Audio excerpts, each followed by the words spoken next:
E uma coisa que é muito comum, né? Essa questão de comprar o famoso remedinho do nariz, né? O remedinho de cabeceira, né?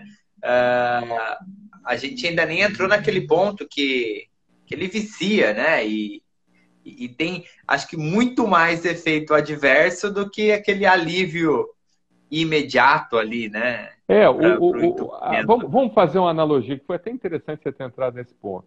Vamos fazer uma analogia. Vamos pegar um torniquete, pelo amor de Deus, não façam isso em casa, tá?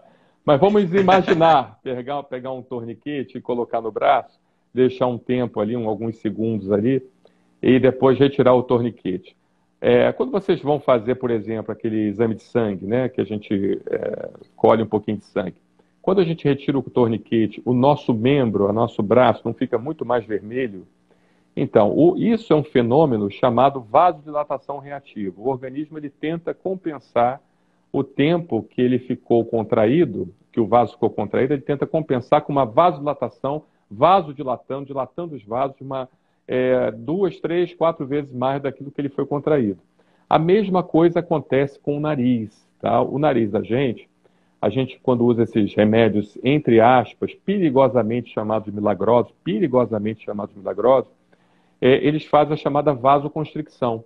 Essa vasoconstricção, ou seja, contrai o vaso do nariz, diminui o inchaço. Mas depois que para o efeito, você tem essa chamada vasodilatação reativa. E essa vasodilatação reativa, por sua vez, vai deixar mais inchado. Aí o que acontece? O paciente acaba utilizando mais para ter o mesmo efeito. E isso vai piorando, piorando, piorando progressivamente, até chegar ao ponto do paciente estar usando a cada 20 minutos uma quantidade de remédio. E esse remédio Sim, tem uma substância parecida com a adrenalina, e que, por sua vez, age no nosso sistema cardiovascular. Pode causar aumento da pressão arterial, pode causar arritmias cardíacas, pode causar aumento da pressão intraocular, levando a glaucoma. Ou seja, imagina um paciente que já tem uma tendência a ter um infarto agudo do miocárdio. Ele, utilizando esse remédio, vai ter muito mais chance de ter um infarto agudo do miocárdio. Paciente que tem uma arritmia cardíaca desenvolver uma fibrilação ventricular, que o paciente pode morrer por causa da fibrilação ventricular se não tiver um cardioversor. O coração para simplesmente porque são sinais elétricos anacrônicos. E isso pode sim. acontecer pelo uso crônico do vasoconstrictor nasal. Então, se as pessoas entendessem o perigo de utilizar as medicações sem orientação adequada do médico, se elas entendessem a necessidade que tem de ter um profissional que estuda 10 anos da sua vida para poder dar uma consulta, entendeu? Não é uma coisa tão simples.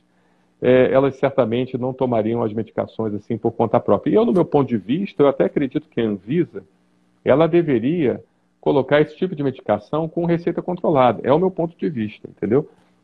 Até porque essas medicações têm sua aplicabilidade, devem ser utilizadas em algumas situações, entende? Mas o problema é que Uhum. simplesmente o paciente vai na farmácia, inclusive tem até promoção, leve 4 e... Não, leve 10 e pague 5, entendeu? Uns negócios assim loucos, Sim. entendeu? Que a gente vê em algumas farmácias aqui sendo praticados, né? Então é muito bom você ter falado nisso, que muita gente, você vai estar salvando muita vida ter comentado uma coisa simples, né?